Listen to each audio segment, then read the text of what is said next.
have a kind of a cool topic for today. And it's something that applies to every business that sells a product. And hopefully you're on Shopify because it makes it a lot easier. But we are using ChatGPT today to do a heavy lifting for us. And I always like playing with ChatGPT because it's like when you use it for analysis, it just saves so much time. So much time. It saves for like feed organization if you're doing manual uploads, like in a spreadsheet. Oh my God, it's the Yeah. best. I Yeah, love it for exactly. spreadsheets. Yep. So I'm gonna share screen because what I wanted to share with you all is how to export thousands of products from Shopify. Then using the profit by product report in order to identify COGS on a product, and then cross-referencing those product categories with those COGS to identify a break-even NCAC per product category. So what this is going to do is if you're saying, hey, I don't know what my NCAC is, I'm not sure what my LTV is, we're going to be covering that. I'm not sure how to set my targets, how to manage, how to maintain, how to restructure, how to grow. So what's sad about the environment that we're in today, and I have a client that we literally just got off the phone call with. We're doing that for them. We did it last Friday for a fairly large customer. And it's kind of eye-opening when you go through this process. The amount of critical data that you receive and the amount of information you could pass back to the client. Because I think something like that is huge. When a client can take their paid media agency and they're like, hey, here's actually the NCAC targets for your business omni-channel, by the way. Like it's gold. Usually CFOs do this. Usually CPAs inside of organizations do this. But I'm going to share with you a quick and dirty way to get there. And what I found this useful for is at least when I take on a new customer, new client, new consulting client, new project, whatever it is, the first thing I ask is, okay, what can we afford to spend on these products? That's the only thing that matters. That's literally the definition of marketing, is using methods in order to make more money than you're spending. So how do you find that out? Well, you got to break it down to product categories. We're going to be doing list studies, blah, blah, blah. So I have a few different sheets here today, and I'm going to be organized on one last one that I forgot to pull up. So this is my talk slow waste time Stall, John. area Keep stalling. that I'm going to spend time. Okay, cool. So here's the export as to how it looks when it comes out of Shopify. So this here doesn't say price and it doesn't say COGS up here. I think what it is like it's not a sale. It's basically like MSRP or whatever it is. And this one is, whatever it is inside of the back end. But this is basically, I forget what it was because I made this at like 2 a.m. But that one was not price. It was basically representative of price. And this is representative of the cost of goods sold. This comes out of that profit by product report in Shopify. So if you don't know how to find that report, I'm just going to go to, you know what? I'll do my own company. This will be easier.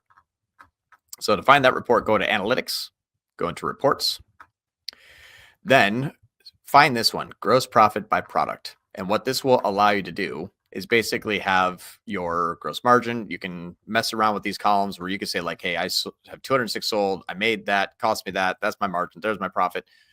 As long as you've imported at the time that you created that product, the actual cost of that product that it costs your business to either buy or manufacture, this is a very, very, very valuable report to you. So when you export that data, you get something that basically looks like this. And you customize your columns to essentially just have like the product title and then the price and COGS. I entered that into ChatGPT and I basically just told them how to identify a gross profit between the two. All I'm asking it to do is, subtract column F from column E. That's pretty much it. Mm-hmm. What that did is shot out. Well, actually, no, before I reveal it. One other thing after I like did how that. The column's just massive. Yeah, all right. I just pushed it off to the side. Then after we found that out, I was having issues uploading it. ChatGPT is so smart, even said the execution state was reset. Go ahead and try again. I'm like, okay, I'll do it. And it's like, all right, I found it. So once it identified that, I actually had them add a categorical layer. So now we find the average category of cost of goods sold. So what I basically add is I explained what I wanted it to do, and then it added a average COGS for the category and categorized them. So what's nice, I'm doing this quick, so I want to make sure we get time to go through our questions today. But what that did now is leave me with category and gross profit.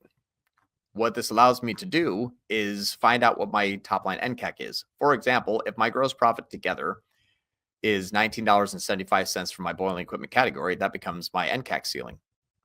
It should never cost me more than $19.75 in order to make $19.75 in gross. Once you factor in net, you're negative.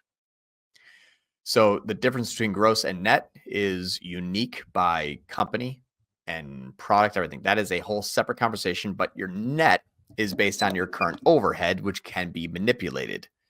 I don't need to keep that office. I don't need to have this many employees. I actually can switch to this and save money. Whatever it is for overhead, that is on the client side. We're taking the hard metrics and then passing it back to the client for verification. So what I did is took an average now of each one of these categories and then came out with an average, basically gross profit if we sell at this levels. And this is technically our NCAC target minus net. And then LTV is obviously a factor later, but and we'll go into that next. Yep. Okay, I'm getting ahead of it. All right. There you go. So with these categories here, the next step you want to look at is, well, I don't want to necessarily market everything. And that can have a big change. So after you identify the NCAC per product, now it's time to get back with the client or with the company that you're with, or walk down the hall and talk to your boss and say, do we really need to market, let's say, these products here?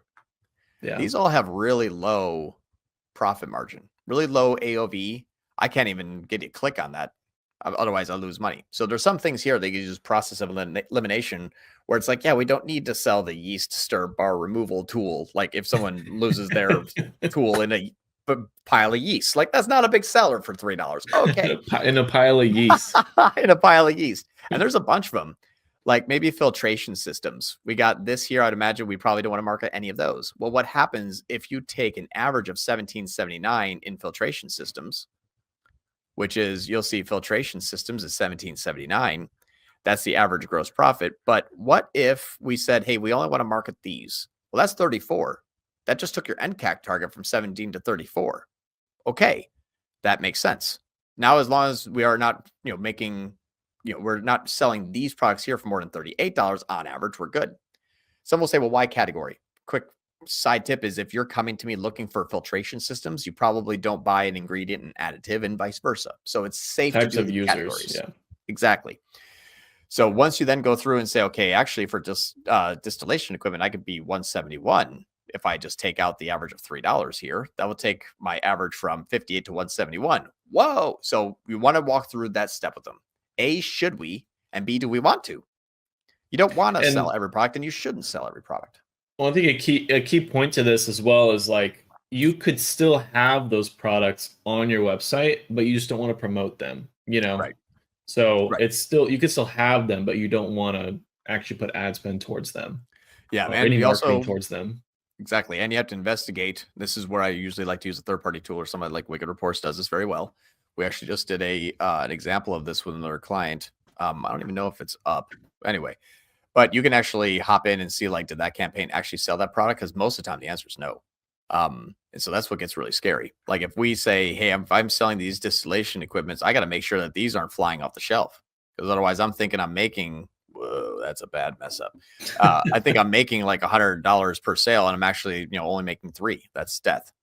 So that's why it's important to kind of go through these products and say, actually, do these even move? Actually, yeah, they fly off the shelves. Holy crap. Like the once that people see these, they love it. Okay, well, what's the LTV on those? You got to kind of do that. So once you have identified the products that you shouldn't sell or don't want to sell, that will actually raise your NCAC target.